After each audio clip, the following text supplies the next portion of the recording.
கர்த்தருடைய பரிசுத்த நாமத்திற்கு ஸ்தோத்திரம் உண்டாவதாக. நம்ம இது வரைக்கும் உபாகமம் பார்த்து முடிச்சிட்டோம்.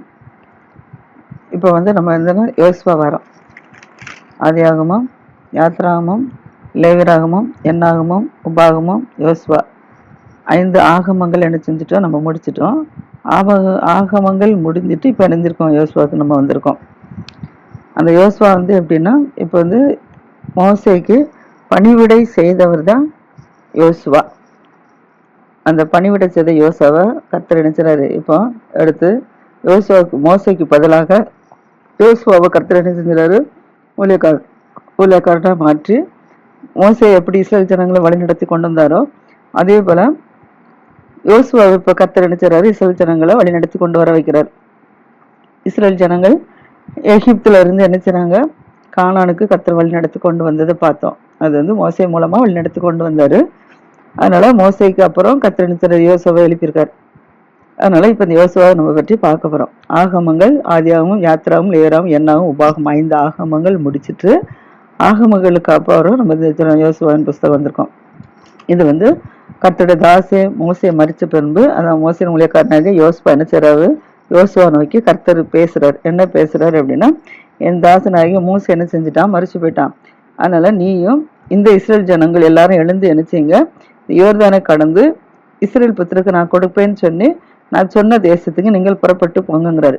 இப்போ மோசே இஸ்ரேல் ஜனங்கள் எங்க யோர்தான் வரைக்கும் என்ன செய்யறாரு, வேலை நடத்தி கொண்டு வந்திருக்கிறாரு. அந்த யோர்தானிட்ட பாசான் ராஜா, ஓக் ராஜா எல்லாத்தையும் என்ன செஞ்சாரு, முறியடிச்சிட்டு, சீகோன் ராஜா, பாசான் ராஜா எல்லாம் முறியடிச்சிட்டு அந்த பட்டணங்களை யாருக்கு, ரூபன் புத்திரர், காத் புத்திரர், மனாசை பாதி கோத்திரத்துக்கு பிரிச்சு கொடுத்துருக்கு. மொத்தம் 12 கோத்திரங்கள் இஸ்ரேல் ஜனங்கள். 12 கோத்திரங்கள் பார்த்தோம். ரூபன், சிமியோன், லேவி, இசக்கார்னு சொல்லி மொத்தம் யார், யாக்கோபுடைய பிள்ளைகள் 12 பேர். அந்த 12 பேருடைய நாமங்கள் கோத்திரங்களா விளங்குதுன்னு சொல்லி பார்த்தோம். அந்த கோத்திரங்கள்ல இப்ப 2 கோத்திரத்துக்கு என்ன செய்யுது, ரூபன், சிமியோன், அதுல ரூபன், சிமியோன், காத்து 2 கோத்திரத்துக்கு என்ன செஞ்சிருக்குன்னா, அங்க யோர்தானுக்கு முன்னால என்ன செஞ்சிருக்காங்க, மோசே என்ன செஞ்சிடாரு, இந்த ராஜாக்களோடு இவங்க கானானுக்கு வர்றதுக்கு வழி விட மாட்டேன்றாங்க. வழி விடாததுனால இவங்க என்ன செய்றாங்க, அவங்களோட முறியடிச்சு, வழி விடாதது மாத்திரம்ல அவங்களே இவங்களோட எடுத்துறாங்க, எழுத்து சண்டைக்கு வந்தாங்க. எழுத்து சண்டைக்கு வந்ததுனால இவங்க என்ன செய்றாங்க, போய் யுத்தம் பண்ணாங்க. யுத்தம் பண்ணனால கர்த்தர் இவங்களை என்ன செஞ்சாரு, ஜெயிக்க வச்சாரு. அவங்கள முறியடிக்க வச்சு அந்த பட்டணங்களை இவங்க அடிச்சுட்டாங்க, சுதந்திரிச்சுட்டாங்க. அந்த பட்டணத்தை தான் 2 கோத்திரத்துக்கு கொடுத்துருக்கு. இன்னும் என்ன செய்யணும், 9 கோத்திரத்துக்கு அவங்களுக்கு இப்படி இருக்க இடம் கொடுக்கணும். அதனால கர்த்தர் என்ன செஞ்சிருக்காருன்னா, இப்போ இது வரைக்கும் இவங்க யோர்தான்ல கடந்திருக்காரு. கர்த்தர் என்ன சொன்னாரு, மோசே நோக்கி என்ன சொன்னாரு, நீ மேரிபாவின் தண்ணீர் இடத்துல இஸ்ரேல் ஜனங்கள் தண்ணி கேட்கும்போது கர்த்தர் என்ன செஞ்சாரு, கண்மலை போய் அடின்னு சொன்னது, பேச சொன்னாரு. பேச சொன்னதுக்கு 2 நாளா அடிச்சுட்டான். அதனால கர்த்தருக்கு அடிச்சிட, எந்த இடத்துல பரிச்சை பார்த்துட்டா அப்படின்னு சொல்லி கர்த்தருக்கு அடிச்ச அந்த இடத்துல கோபம். அது ஒண்ணு. அடுத்ததுல இன்னும் இஸ்ரேல் ஜனங்கள் முறுமுறுக்கும் போது என்ன செஞ்சிட்டாங்க, அந்த இடத்துல இந்த கோபப்பட்டார். இந்த 2 நேரத்துல என்ன செய்றாங்கன்னா, இப்ப ரெண்டு நேரத்துல இதுக்காக வேண்டி இப்ப கர்த்தர் என்ன மேக்சிமம் அந்த மேரிபா தண்ணீர் தான் கர்த்தருடைய வார்த்தை கீழ்ப்படியாது செஞ்சதுனால நீனும் ஆரோனும் என்ன செஞ்ச மாட்டீங்க, அந்த பாலந்தேவனும் ஓடுற கான தேசத்துக்கு போக மாட்டீங்கன்னு சொல்லியிருந்தாரு. அதே போல இப்போ ஆரோனும் மரிச்சு போயிட்டாப்புல, மோசையும் மரிச்சு போயிட்டாப்புல. அவங்களோட பிறந்த ஒரு சகோதரி மிரியாம் சொல்லி அவங்களும் மரிச்சு போயிட்டான். 3 பேரும் மரிச்சு போயிட்டாங்க. அதனால இப்ப மோசைக்கு பணிவிடை செய்தாக யோசுவா தான் இப்போ வந்திருக்காரு. ஆனா மோசை மரிக்கும் போது 120 வயது. அவர் கண்ணு செய்யல, இருளடையவும் இல்லை, அவருடைய பலன் குறையவும் இல்லை. 120 வயசானாலும் அந்த பலனோட இருந்தார். ஆனா கர்த்தரே என்ன செஞ்சாரு, மோவாப் தேசத்தில் உள்ள பெத்பேக்கு எதிரான பள்ளத்தாக்கில கர்த்தரே மோசையை அடக்கம் பண்ணிட்டார். மோசை மரித்த பிறகு கர்த்தரே அடக்கம் பண்ணிட்டாரு. அதனால மோசையை எங்க அடக்கம் பண்ணிருக்குன்னு சொல்லி அந்த குழி இது வரைக்கும் யாருக்கும் தெரியாது. ஆனா பெத்பேருக்கு எதிரான மோவாப் தேசத்துல பெத்பேருக்கு எதிரான ஒரு பள்ளத்தாக்குல கர்த்தர் அடக்கம் பண்ணியிருக்கிறாரு. ஆனா அந்த இடம் இது வரைக்கும் யாருக்கும் தெரியல. இந்த வரைக்கும் இடம் தெரியல, யாருமே அது இடம் தெரியலன்னு சொல்லி நம்ம உபாகமும் லாஸ்ட்ல நம்ம பார்த்தோம். ஆனா இப்போ யோசுவா என்ன 30 நாள் தூக்கம், மோசை மரித்த பிறகு 30 நாள் தூக்கம் கொண்டாடிட்டு அதுக்கப்புறம் தான் அவங்க என்ன செய்றாங்க, இருக்காங்க. அப்போ யோர்தான்ல தான் இருக்கிறாங்க எல்லாரும். இப்பதான் கர்த்தர் என்ன செய்றாரு, நீங்க யோர்தானை கடந்து என்ன செய்யுங்க, மோசை தான் நீ மரிச்சு போயிட்டா, நீ மோசை மரிச்சு ஜனங்களை வழி நடத்த முடியாது அப்படின்னு சொல்லிட்டு கர்த்தர் இப்ப என்ன செய்றாரு, யோசுவாட்ட பேசுறாரு. என்ன பேசுறாரு அப்படின்னா, நீ இஸ்ரேல் ஜனங்களெல்லாம் கூட்டிக்கிட்டு என்ன செய்ப்போ, நான் சொல்லுதானே அந்த கானான் தேசத்துக்கு நீ என்ன செய்ய, ஜனங்களெல்லாம் கூட்டிட்டு போ. நீங்க எங்கெல்லாம் கால் மிதிச்சிங்களோ அந்த இடத்தெல்லாம் நான் உங்களுக்கு என்ன செஞ்சுட்டேன், நான் சொந்தமா தந்துட்டேன். அதனால நீங்க என்ன செய்யுங்க, நீங்க அங்க போங்கிறார். இப்ப அவங்களுக்கு இடம் எந்த இடம்னா, லீபனோன்ல இருந்து ஐப்ராத் நதியான பெரிய நதி மட்டும் இல்ல, ஏத்தியரின் தேசம் வரைக்கும், சூரியன் அஸ்தமிக்கிற திசையாகிய பெரிய சமுத்திரம் வரைக்கும் உங்களுடைய எல்லையா இருக்கும்னு கர்த்தர் சொல்றாரு. அதனால இப்ப யோசுவாட்ட கர்த்தர் சொல்றாரு, நீ உயிரோட்ட நாளெல்லாம் ஒருவனும் உனக்கு முன்பாக என்ன செய்ய மாட்டாங்க, எதிர்த்து நிற்க முடியாது. நான் எப்படி மோசையோட நான் இருந்தேனோ அதே போல் நான் என்ன செய்வேன், நான் உன்னோட இருப்பேன். நான் உன்னை விட்டு என்ன செய்ய மாட்டேன், நான் விலக மாட்டேன். உன்னை கைவிடுவதும் இல்லை. நீ என்ன செய், பழங்கொண்டு திடமனதா இரு. இந்த ஜனத்தின் பிதாக்களுக்கு நான் கொடுப்பேன்னு சொல்லி ஆணையிட்ட தேசத்தை நீ என்ன செய்வேன், இவர்களுக்கு பங்கிடுவாய். கொடுப்பேன்னு சொல்லி தேசத்தைனா இப்போ மீதி 9 கோத்திரம் இருக்குல்ல, அவங்க கானானுக்கு போகும்போது அங்க நீ என்ன செய்ய போன உடனே அந்த 9 கோத்திரத்துக்கு நான் உனக்கு கொடுக்க போறத தேசத்தை நீ என்ன செஞ்சிரு, நீ பங்கிட்டு கொடுத்துரு அப்படின்னு சொல்றாரு. அதனால என் தாசனாய் மோசே உனக்கு நியாயப்பிரமாணத்தின் வார்த்தைகள் எல்லாம் உனக்கு சொல்லியிருக்கிறான். அதனால அந்த நியாயப்பிரமாணத்தின் வார்த்தைகளை மட்டும் நீ என்ன செய்ய, அது செய்யறதுக்கு நீ கவனமா இரு. நீ மிகவும் பலங்கொண்டு என்ன செய்ய, நீ திடமனதாயிரு. நீ போகும் இடமெல்லாம் புத்திமானாய் நடந்து கொள்ளும்படிக்கு அந்த நியாயப்பிரமாணத்தை விட்டு நீ என்ன செய்யாத, வலதுபுறம் இடதுபுறம் விலகாத. நியாயப்பிரமாணம் என்ன சொல்லியிருக்காரோ மோசே காலத்துல அதை நீ அப்படியே என்ன செய்ய, நிறைவேற்றணும் அப்படின்னு சொல்லி கர்த்தர் சொல்றாரு. இந்த நியாயப்பிரமாண வார்த்தையை உன் வாயை விட்டு என்ன செய்யக்கூடாது, பிரியக்கூடாது. எப்பவும் அந்த நியாயப்பிரமாணத்தில் எழுதியிருக்கிற வார்த்தைகள் எப்பொழுதும் உன் வாயில என்ன செய்யணும், இருக்கணும். அது செய்யறதுக்கு நீ கவனமாயிரு. இரவும் பகல் அதை என்ன செய்யுது, தியானித்து கொண்டு இருந்தா நீ என்ன செய்வான், வழியை வாய்க்கு பண்ணுவா. அப்பொழுது நீ என்ன செய்வா, புத்திமானாய் நடந்து கொள்வாங்கிறார். முதலாவது என்ன சொன்னாரு, உயிரோட்டக்க நாளெல்லாம் ஒருவனை உன்னோட எழுத்து நிற்பதும் இல்லை, நான் மோசையோடு இருந்தது போல நான் உன்னோட இருப்பேன், உன்னை கைவிடுதும் இல்லைன்னு சொல்றாரு. அடுத்தது சொல்றாரு, நீ பழங்கொண்டு திடமனதாயிரு, பிதாக்களுக்கு நான் காணேட்டு தேசத்துக்கு தருவேன்னு சொல்றாரு. அடுத்தது சொல்றாரு, நீ மிகவும் பழங்கொண்டு திடமனதா இரு, நீ போக இடம்லாம் புத்திமானாய் நடந்து கொள்ளதுக்கு அது நியாயப்பிரமாணத்திட்டு வலது இலது புறம் விலகாதங்கிறாரு. நாலாவது என்ன சொல்றேன்னா, நீ நியாயப்பிரமாணத்தின் வார்த்தைகளை செவி கொடுத்து கவனமாக செய்யும் போது இதை விட்டு என்ன செய்ய மாட்டா, உன் வழியை நான் நினைச்சு வாய்க்க பண்ணுவேன். அப்பொழுது நினைச்சுவா, நீ புத்திமானாய் நடந்து கொள்வா அப்படிங்கிறாரு. அடுத்தபடியாக சொல்றாரு, நான் உனக்கு கட்டளை இட்டிருக்கேன்ல, நீ பழங்கொண்டு திடமனதாயிரு, தீயாதே கலங்காதே, நீ போக இடம்லாம் தேவனாய கர்த்தர் உன்னோட இருக்கிறான்னு சொல்லி நான் உனக்கு கட்டளை இட்டிருக்கிறேன்ல, அதன்படி நீ என்ன செய்ய, நீ தைரியமா இரு அப்படின்னு சொல்லி சொல்றாரு. பழங்கொண்டு திடமனதாயிரு, திகையாத கலங்காத, நீ போக இடத்துலலாம் நான் உன் கூட வருவேன் அப்படின்னு சொல்லி கர்த்தர் என்ன சொல்றாரு, யோசுவாட்ட பேசி முடிக்கிறார். இதெல்லாம் யோசுவாட்ட கர்த்தர் பேசி முடிச்ச உடனே முந்தி மோசைட்ட பேசினாரு, இப்ப யோசுவாட்ட பேசுறாரு. இதுபோல நம்மகிட்டையும் பேசணும் அப்படின்னா நம்மளும் என்ன செய்யணும், அது மோசே காலத்துல நியாயப்பிரமாண புஸ்தகம், பழைய ஏற்பாடு ஃபுல்லா நியாயப்பிரமாண புஸ்தகம், புதிய ஏற்பாடுல தான் நம்ம எழுது கிறிஸ்துவின் பிரமாணம். இதெல்லாம் என்னது, வேத புஸ்தகம் தான். வேதவத்துல சொல்லப்பட்ட வார்த்தைகள் தான் நியாயப்பிரமாண புஸ்தகத்தில் எழுதப்பட்டிருக்கு. அப்போ நம்ம என்ன செய்யணும்னா, அப்போ அவங்க நியாயப்பிரமாணத்தை இரவும் பகலனையும் அது வாசித்து அதை செய்ய கவனமாயிரு, அதை விட்டு விலகாதுன்னு சொல்லி யோசுவாட்ட சொல்லியிருக்காங்கன்னா, நமக்கு கர்த்தர் எது சொல்லியிருக்காரு, நமக்கு வேதத்தில் என்ன சொல்லியிருக்கோம், வேதத்தில் உள்ள வசனங்களின் வார்த்தைகள் இப்படி நம்ம என்ன செய்யணும், நம்ம அப்படி நடக்கணும். இதை விட்டு இரவும் பகலும் நினைச்சக்கூடாது, பிரியாதபடிக்கு இருக்கணும். அப்போ கர்த்தர் நம்மளை நினைச்சுவாரு, எப்படி யோசுவா கூட இருந்து மோசையோட கூட இருந்து வழி நடத்தினாரோ அதே போல நம்மோட கூட இருந்து நம்மளை நினைச்சுவார், கர்த்தர் வழி நடத்துவார்.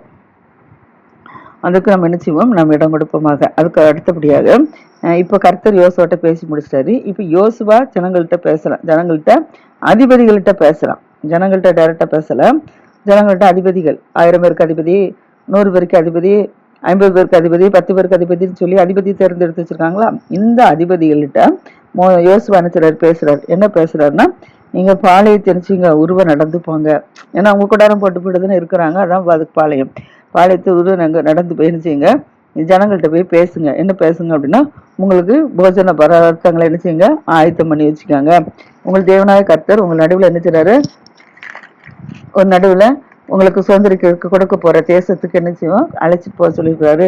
அதனால நம்ம என்ன செய்வோம், அந்த தேசத்தை சுதந்திரத்துக் கொள்றதுக்கு இன்று 3 நாளைக்கு நம்ம என்ன செய்யணும், புறப்பட்டு போகணும்.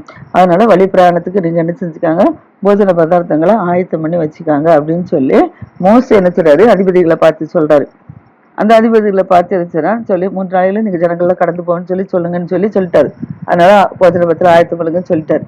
அதுக்கப்புறம் இப்ப யோசுவா யாரு, ரூபன் காத்து மனாசைக்கு பாதி கோத்திரம், இவ்வளவு பேருக்கு நினைச்சிருக்கு. இவர் தான் இருக்காங்களா, மோசே பிரிச்சு கொடுத்துட்டாருன்னு சொல்லி பார்த்தோம்ல. இப்போ அவங்கள பார்த்து யோசுவா சொல்றாரு. என்ன சொல்றாருன்னா, கர்த்தருடைய தாசனாய் மோசே உங்களுக்கு அற்புத்த வார்த்தைகள் படி நீங்க நினைத்து கொள்ளுங்கிறார். ஏன்னா அவங்க என்ன சொல்லியிருந்தாங்கன்னா, எங்களுக்கு இந்த இடத்த நீங்க சுதந்திரிச்சுட்டாங்க, எங்களுக்கு வந்து ஆடு மாடுகள்லாம் நிறைய இருக்குது, அதனால எங்களுக்கு இந்த இடத்த நீங்க சொந்தமாக்கி கொடுத்துருங்க அப்படின்னு சொல்லி அவங்க கேட்டாங்க. இதை நீங்க கொடுத்துருங்க, நாங்க வந்து என்ன செய்வோம், எங்க சகோதரர்களுக்கு தேசத்தை சொந்தமாக்கி கொள்ள சுதந்திரிக்கிற வரைக்கும் நாங்க அவர்களோட என்ன செய்வோம், அவங்க எதிராளி கூட நாங்க யுத்தம் பண்ணி அந்த தேசத்தை பங்கிட்டு கொடுக்கறதுக்கு நாங்க வருவோம். எங்க மனைவி பிள்ளைகளையும் ஆடு மாடுகளை மட்டும் நாங்க என்ன செஞ்சிருவோம் அங்க வச்சுட்டு, நாங்க என்ன செய்வோம் யுத்த புருஷர்கள்லாம் கூட உங்களோட கூட வந்து எங்களுக்கு சகோதரர்களுக்காக போய் சுதந்திரிக்க வேண்டிய தேசத்துல அதை யுத்தம் பண்ணி நினைச்சிருவேன், ஜெயிச்சு கொடுத்துட்டு அதுக்கப்புறம் நாங்க என்ன செய்வோம், எங்களுக்கு கொடுக்கப்பட்ட இடத்துக்கு நாங்க யோர்தானுக்கு இந்த பகுதியில வந்துருவோம் அப்படின்னு சொல்லியிருப்பாங்க. அதைத்தான் யோசுவா சொல்றாரு. யோசுவா மோசேட்ட நீங்க பேசுனதை நீங்க நினைச்சுக்கொள்ளுங்க, உங்களுக்கு இளைப்பாறுக்கு என்ன செஞ்சாச்சு, இடத்த கொடுத்தாச்சு, அதனால நீங்க இந்த இடத்துல இருந்து நினைச்சீங்க உங்க யுத்த புருஷர்கள்லாம் எங்களோட சேர்ந்து நினைச்சீங்க எங்க சகோதரருக்கு முன்பாக அணியா நீங்க நினைச்சீங்க புறப்பட்டு வாங்க அப்படின்னு சொல்றாரு. நீங்க புறப்பட்டு போய் உங்களுக்கு இப்ப இளைப்பாறத்தை இடத்த சுதந்திரத்துக்கு கொடுத்தது போல அவங்களுக்கும் நினைச்சீங்க நீங்க இடத்த நீங்க செய்யறதுக்கு உதவி செய்யறதுக்கு நீங்க வாங்க, வந்துட்டு அவங்களுக்கு இடத்த கொடுத்துட்டு அதுக்கப்புறம் நீங்க நினைச்சீங்க இந்த யோர்தானுக்கு அப்புறம் சூரியன் உதிக்கும் கீழ்த்தேசையில இவங்க இருக்கிறாங்க, அதனால நீங்க அதுக்கப்புறம் நினைச்சீங்க இந்த இடத்துக்கு உங்களுக்கு கொடுக்கப்பட்ட சுதந்திரமான தேசத்துக்கு நீங்க திரும்பி வந்துடலாம், மனைவி பிள்ளை இருக்க இடத்துக்கு திரும்பி வந்துடலாம், இதுதான் உங்களுக்கு சுதந்திரமான இடம், உங்களுக்கு அங்க கிடையாது அப்படின்னு சொல்லிட்டாரு. அவங்க மோசிட்டு அதுதான் கேட்டிருந்தாங்க, அதன்படியே கொடுத்தாச்சு. இப்போ அவங்க நினைச்சிட்டாங்க சொல்லியாச்சு. அடுத்தபடியாக அப்பொழுது சொன்ன உடனே அந்த ஜனங்கள் அந்த 2 கோத்திரத்தார் மக்கள் இருக்காங்களோ அந்த யுத்த புருஷர்கள் யோசிச்சு பேசுறாங்க, நீர் எங்களுக்கு கட்டளையிடுறது எல்லாம் நாங்க என்ன செய்வோம், நீர் எங்களை எங்கெல்லாம் அனுப்புறீங்களோ அங்கெல்லாம் நாங்க போவோம், ஆனா நாங்க எப்படி மோசைக்கு செவி கொடுத்தோமோ அதே போல நாங்க உங்களுக்கு என்ன செய்வோம், உமக்கும் நாங்க என்ன செய்வோம் செவி கொடுப்போம், கர்த்தர் மோசையோடு இருந்தது போல உம்மோடு இருப்பாராக அப்படின்னு சொல்றாங்க. சொல்லிட்டு நீர் எங்களுக்கு கட்டளையிட்டுற சகல காரியத்தில் நாங்க என்ன செய்வோம், உமக்கு கீழ்ப்படிந்து நாங்க செய்வோம், உங்களுடைய சொல்ல நாங்க ஏதாவது கேட்கல அப்படின்னா, உங்களுடைய வாக்கு நீங்க சொன்ன வார்த்தைக்கு நாங்க ஏதாவது முரட்டாட்டம் பண்ணுனா எங்களை என்ன செஞ்சுக்காங்க, கொலை செஞ்சுக்காங்க அப்படின்னு சொல்லிட்டு உங்களை யாரும் ஏத்து பேசுனா கொலை செய்யப்பட கடவன்னு சொல்லிட்டு நீங்க பலம் கொண்டு திடமனதாய் மாத்திரம் இரும் அப்படின்னு சொல்லி இப்ப யாரு இந்த 2 கோத்திரத்தார் மக்களும் யோசுவா பார்த்து சொல்றாங்க, நாங்க உங்களோட வாரோம், நாங்க மோசேட்ட சொன்னதுபடி நாங்க என்ன செய்யறோம் வருவோம், ஆனா என்ன செய்ய வேண்டாம், எங்க கோத்திரத்தை யாரும் உங்களோட ஏத்து பேச மாட்டோம், அப்படி ஏத்து பேசுனா அவங்கள என்ன செஞ்சிருவீங்க, கொண்டு போட்டுருங்க அப்படின்னு சொல்லி இவங்க சொல்றாங்க. இது வந்து முதல் அதிகாரம் முடியுது. அடுத்தல யோசுவா 2வது அதிகாரம். 2வது அதிகாரத்தில் என்ன சொன்னா, யோசுவோடைய அப்பா பேரு நூன், அதான் நூனின் குமாரனாகிய யோசுவா. இப்போ இவங்க என்ன செய்றாங்க, சீத்திம் அந்த யோர்தான்ல சீத்திம் என்ற இடத்துல என்ன செய்றாங்க, இவங்க இருக்கிறாங்க. இப்போ இங்க இருந்து என்ன செய்றாங்க, இப்போ கர்த்தர் புறப்பட்டு போக சொல்லிட்டாரு, 3 நாளைக்குள்ள என்ன செய்யுது இவங்க புறப்பட்டு போகணும், அதனால ஜனங்கள்லாம் 3 நாளைக்குள்ள போஜனங்களை ஆயத்தம் பண்ண வச்சாச்சு. இப்ப இந்த சமயத்துல என்ன செய்யறாங்கன்னா 2 வேவுக்காரர் என்ன செய்றாரு அனுப்புறாரு. முந்தி எகிப்துல இருந்து என்ன செஞ்சுறாங்க 10 பேரை என்ன செஞ்சுட்டாங்க கனானுக்கு இது வேவு பார்த்துட்டு சொல்லி அனுப்பியிருந்தார். எகிப்துலன்னா எழுத்து போயிட்டு கொஞ்சம் தள்ளி வந்த பிறகு இப்போ வந்து என்ன செய்றாங்கன்னா யோர்தான் இப்போ எங்க எல்கைக்கு வந்துட்டாங்க இவங்க, அதனால இவங்க இது பக்கம் இல்லை, அதனால என்ன செய்றாங்க, நீங்க போய் 2 பேரை என்ன செய்றாங்க அனுப்புறாங்க. 2 பேரை ரகசியமா என்ன செய்றாங்க, நம்ம இருக்கு சோதரிக்கு போகிற காண தேசத்தை நீங்க வேவு பார்த்துட்டு வாங்கன்னு சொல்லி 2 பேரை ரகசியமா அனுப்புறாங்க. ரகசியமா அனுப்பும்போது 10 பேர் போனாங்க. 10 பேர்ல 2 பேர் நல்ல செய்தியை கொண்டு வந்தாங்க, 8 பேர் 12 பேர் போனாலும் 8 பேர் நல்ல செய்தி கொண்டு வந்தாங்க, 10 பேர் துர்ச்செய்தியை கொண்டு வந்தாங்க. அந்த துர்ச்செய்தியை கொண்டு வந்தவங்கெல்லாம் என்ன செஞ்சுட்டாங்க, அந்த வனாந்தரத்துல என்ன செஞ்சுட்டாங்க மடிஞ்சு போயிட்டாங்க. பார்த்தோம் சீன் வனாந்தரத்துல நினைச்சிட்டாங்க மடிஞ்சு போயிட்டாங்க. அங்க இருந்தா வேப்பாக்க அனுப்புனது. அங்க இருந்து வர்ற வழியில என்ன செஞ்சுட்டாங்க, 40 வருஷம் அவங்க நடந்து வந்தாங்க. அதனால அந்த 40 வருஷம் முடிவில் அவங்களாம் இறந்து போயிட்டாங்க. இப்போ ஒரு ஒருத்தவங்க அங்க போவது அது தேசம் நல்ல தேசம் இல்லை அப்படின்னு சொன்னவங்களாம் மற்ற சந்ததிகள் இருக்காங்க. அதில் யோசுவாவும் காலைப்பு தான் அங்கே போவாங்கன்னு கர்த்தர் சொன்னபடி இப்போ மோசை கூட வர மாட்டான்னு சொன்னபடி மோசை அரண் கூட வரல. இப்போ இவங்க தான் நினைச்சாங்க, யோசுவா காலைப்பு தான் நினைச்சு வழி நடத்தணும். அந்த இப்போ யோசுவா மூலமாக தான் நினைச்சாங்க கர்த்தர் நினைச்சாங்க. இப்போ யோர்தான்ல சீத்திம் என்ற இடத்துல இருந்து நினைச்சாங்க 2 வேவுக்காரரை ரகசியமா நினைச்சாரு எரிகோவுக்கு அனுப்புறாரு. எரிகோல போய் வேவு பார்த்துட்டு வாங்கன்னு சொல்லி அனுப்புறாங்க. இந்த 2 பேரை என்ன செய்றாங்க, நிறைய எரிகோ பட்டணத்துக்கு போறாங்க. எரிகோ பட்டணத்துக்கு போனா அங்க வந்து ராகாப் அப்படின்னு சொல்லி பெயர் கொண்ட ஒரு வேசி இருக்கிறா. அந்த வேசி இருக்கிறா மலையின் பட்டணத்துல மலையில இருக்கிறா.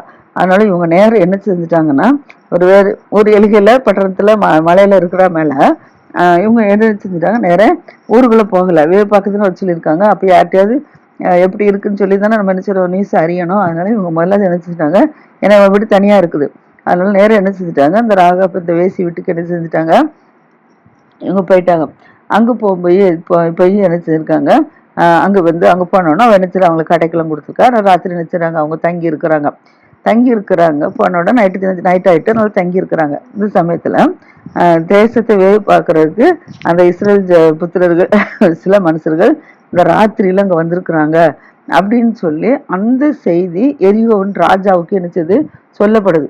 இத யாரோ பார்த்துட்டு இருந்துட்டு என்ன செய்றாங்கன்னா, ராஜாட்ட சொல்றாங்க, இஸ்ரேல் ஜனங்கள் இங்க வேவு பார்க்க வந்துட்டாங்கன்ட்டு. ஏன்னா இவங்களுக்கு இஸ்ரேல் ஜனங்களை பத்தி எல்லாம் பயம் தீகில இவங்களுக்கு உண்டு. காரணம் அந்த சீகோன் ராஜா, பாசான் ராஜா, எரிகோ ராஜா இவங்களெல்லாம் என்ன செஞ்சுட்டாங்க, பாசான் ராஜா, அந்த ஓக் ராஜாலாம் என்ன செஞ்சிட்டாங்க, அழிச்சு போட்டதை பார்த்த உடனே சீகோன் ராஜா பாசான்ல உள்ள ஓக் ராஜா இவங்களால இந்த பட்டணத்துல அழிச்சு அவங்களெல்லாம் கொண்டு போட்டுட்டு வந்ததை எல்லாத்துக்கும் தெரியும். அதனால இப்ப இந்த எரிகோ ராஜாவுக்கு என்ன செஞ்சுட்டு பயம் உண்டாயிடுச்சு. அதனால இங்கேயும் வேவு பார்க்க வந்துட்டாங்களா அப்படின்னு சொல்லி பயத்தினால என்ன செய்றாங்க, இப்ப இந்த ராகா பேசி விட்டுதான் வேவு பார்க்க வந்தவங்கன்னு சொல்லி செய்தி கேள்விப்பட்ட உடனே அங்க ஆள் அனுப்புறாங்க. ஆள் அனுப்பி அவங்க என்ன செய்றாங்க, கூட்டிட்டு வர சொல்லி ஆள் அனுப்பி விடுறாங்க.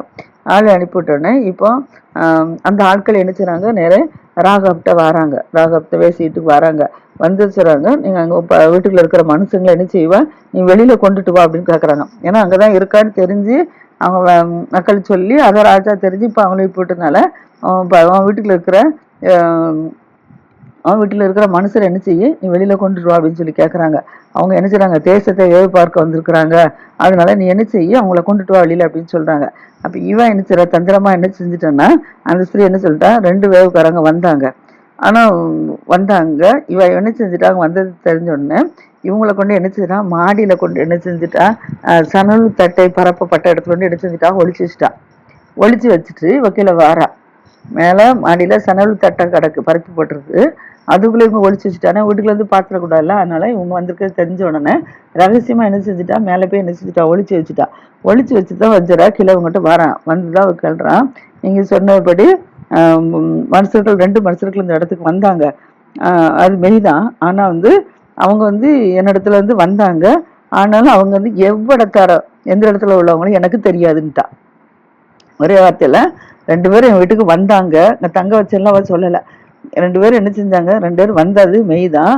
ஆனா என்ன செஞ்சுட்டாங்க, அவங்க வந்து எவ்விடத்தார எனக்கு தெரியாது. வாசலை அடைக்கிற நேரத்துக்கு முன்பாக இருட்டு வேலையில அவங்க என்ன செஞ்சாங்க, புறப்பட்டு போயிட்டாங்க. அங்கிட்ட ராத்திரி வந்தாங்கன்னு சொல்லி சொல்றாங்கல்ல, அதனால அது மெய்தான்.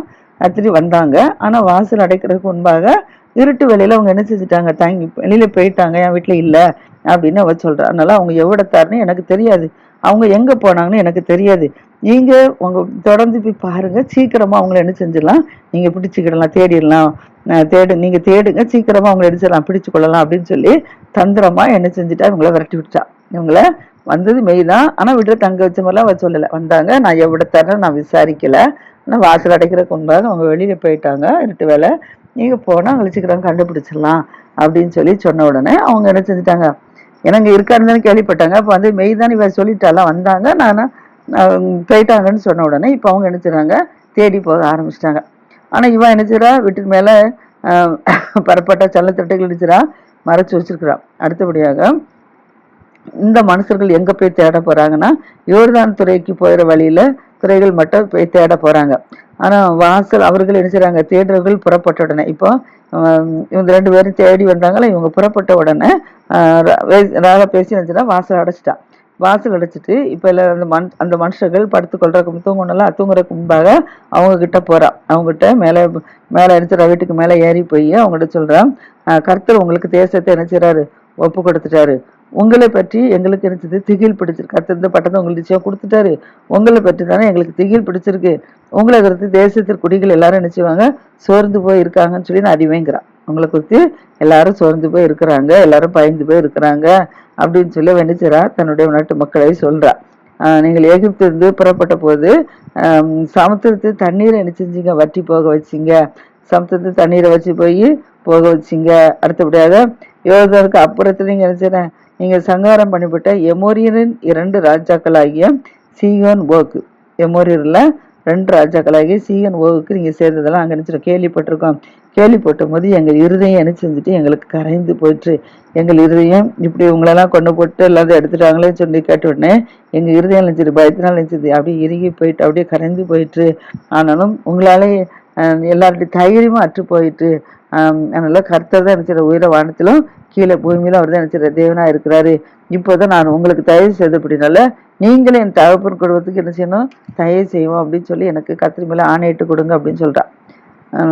அடுத்தவன் நீங்கள் என் தகப்பனையும் என் தாயையும் என் சகோதரரையும் அவருக்கு உண்டான எல்லாவற்றையும் நீங்க நினைச்சீங்க உயிரோட வச்சு எங்கள் ஜீவனை சாவுக்கு தப்பிக்கும்படி எனக்கு நிச்சயமான அடையாளத்தை என்ன செய்யணும், கொடுக்க வேண்டும் அப்படின்னு சொல்லி கேட்கிறா. தகப்பன், தாய், சகோதரர், சகோதரி அது உண்டான எல்லாவற்றையும் நீ என்ன செய்யணும், அவங்களுக்கு உண்டான எல்லாவற்றையும் அவங்களோட பிள்ளைகள், ஆடு மாடு மிருகம் எல்லாவற்றையும் என்ன செய்யணும் உயிரோட வைத்து எங்கள் ஜீவனை என்ன செய்யணும் சாவுக்கு தப்பிக்கணும். எங்களுடைய குடும்பத்தினருடைய ஜீவன் என்ன செய்யணும், நீ சாவுக்கு என்ன செய்யணும் தப்பிக்கணும்.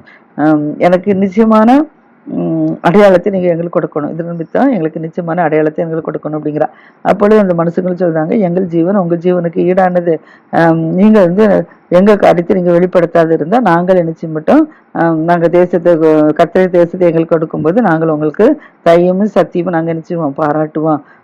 அதனால நீங்க என்ன செய்யுங்க, நாங்கள் தேசத்துல புறப்பட்ட உடனே ஜன்னல் வழியா அனுப்பிச்சிடுங்க, அந்த சிவங்கள் கட்டி வச்சிருங்க அப்படின்னு சொல்றாரு. அவள் வீடு எங்க இருக்குன்னா அலங்கத்தின் மதிலில் இருக்குதான். அந்த வேசின் வீடு அலங்கத்தின் மதில இருக்குதான். அங்கதான் அவ குடியிருக்கிறான். அதனால நினைச்சுறாங்க அங்க குடிக்கிறாங்க. இப்ப தேடி போனவர்கள் வந்தாங்களா எப்படின்னு சொல்லி நாளை தினத்தில் பார்ப்போம். கர்த்தர் ஆசிரியப்பாராக.